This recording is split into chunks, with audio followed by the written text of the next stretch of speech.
Welcome to the Spiritist Companion Podcast.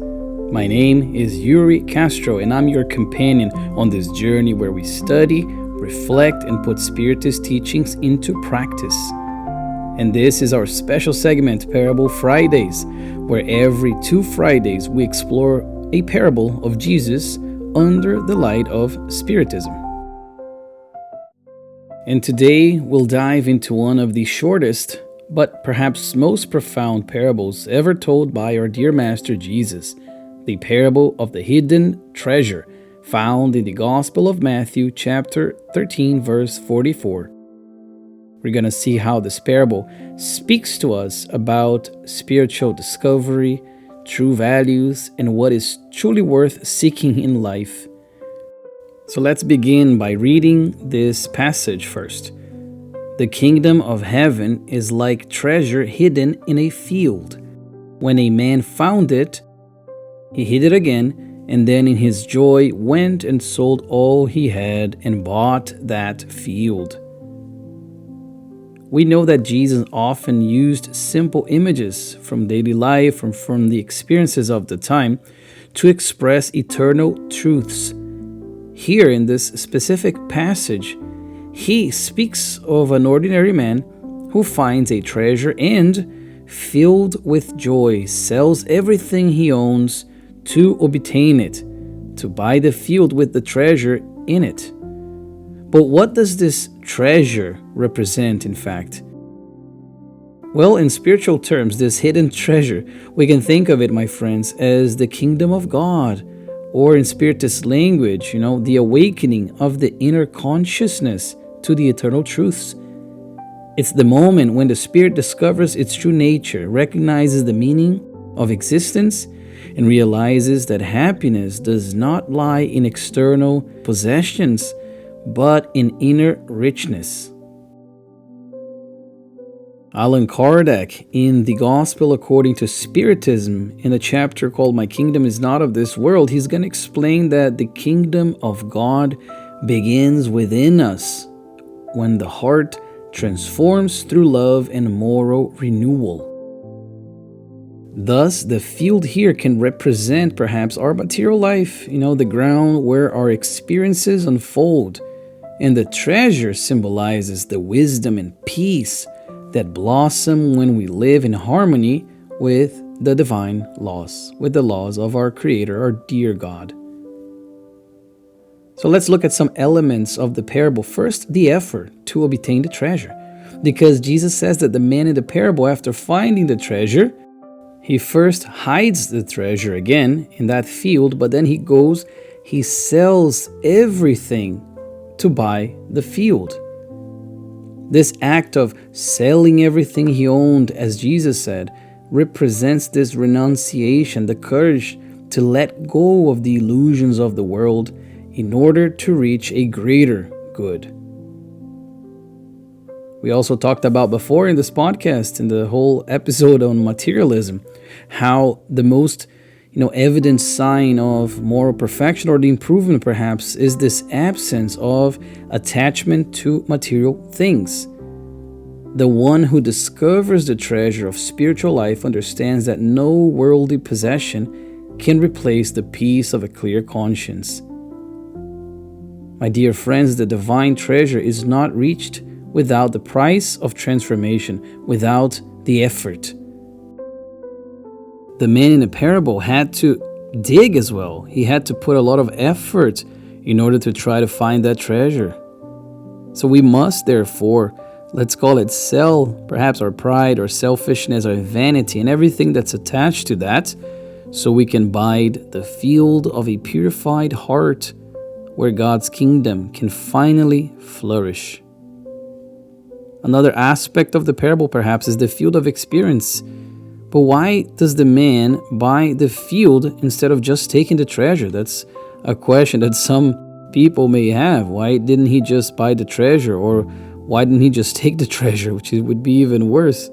But this detail in the parable is deeply meaningful, because once he finds the treasure, he puts the treasure back in the field, because the field does not belong to him yet. Then he leaves and he goes to buy the field. Jesus shows us that it is not enough to just desire spiritual blessings. We must work the soil of our own existence, my dear friends. We can think of this field as representing our daily life with its challenges, relationships, and responsibilities. The treasure is there, hidden, waiting for our effort to dig for it through study, through service, through love. As we learn also in the Gospel according to Spiritism, help yourself and heaven will help you. There must be an effort coming from our part. God offers us opportunities, plenty of them, but the achievement is ours. The work is also ours. Each act of patience, forgiveness, and charity is like a shovel, let's call it, removing a layer of earth, revealing more of the divine treasures within. Another key element here in this parable that often goes unnoticed is the joy. The man, because upon finding the treasure, is filled with joy. This is the joy of the Spirit.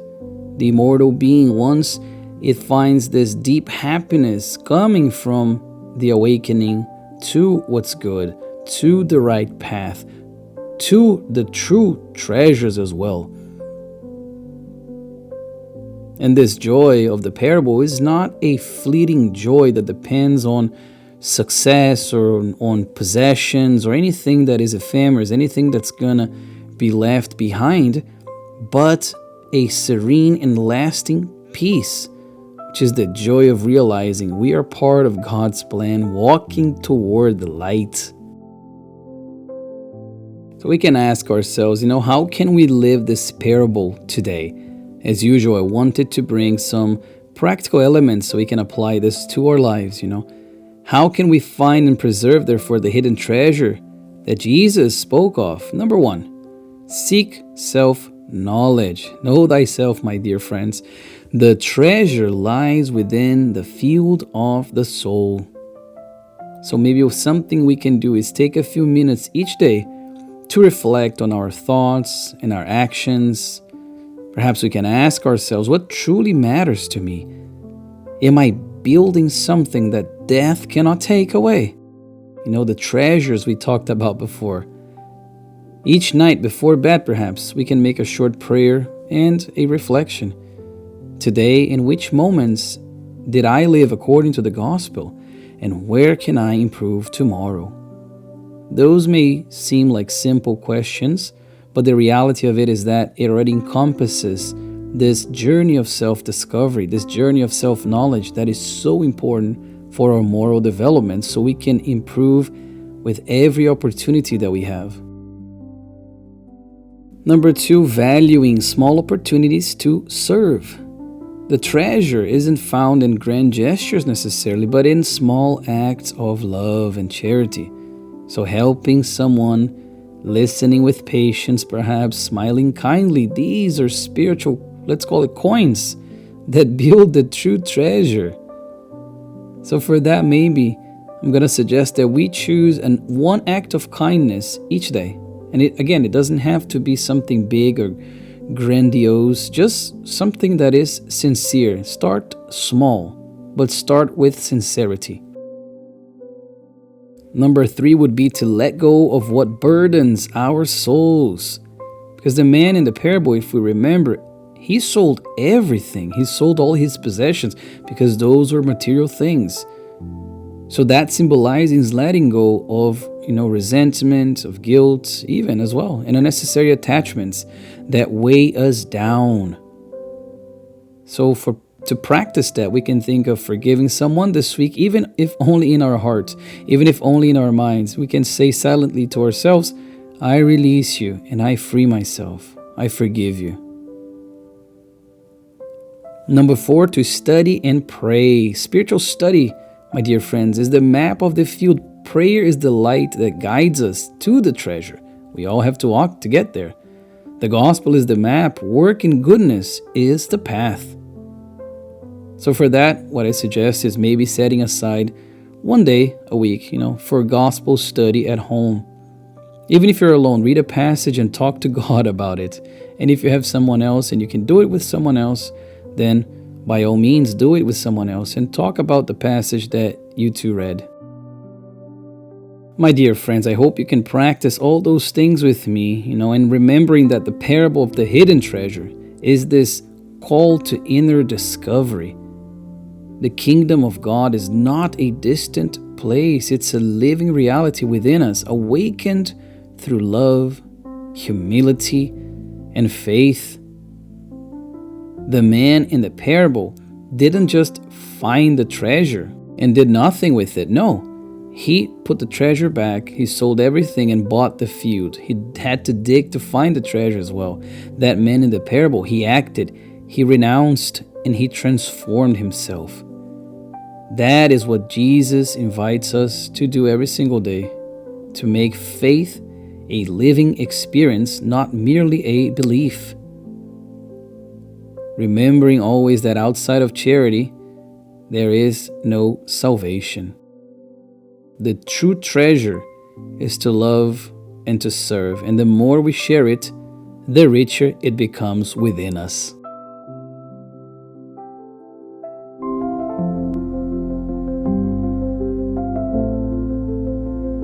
My dear friends, we reached the end of this short episode of the Parable Fridays. I hope this reflection inspired you to seek the hidden treasure of your own soul, and that we may transform the soil of daily life with patience, with faith, and work until the kingdom of God can truly shine through us. As usual, if this episode was useful, even if just a little, I hope you are able to share it with someone else. And remember, the treasure is already there within you. With fraternal love, your Spiritist companion.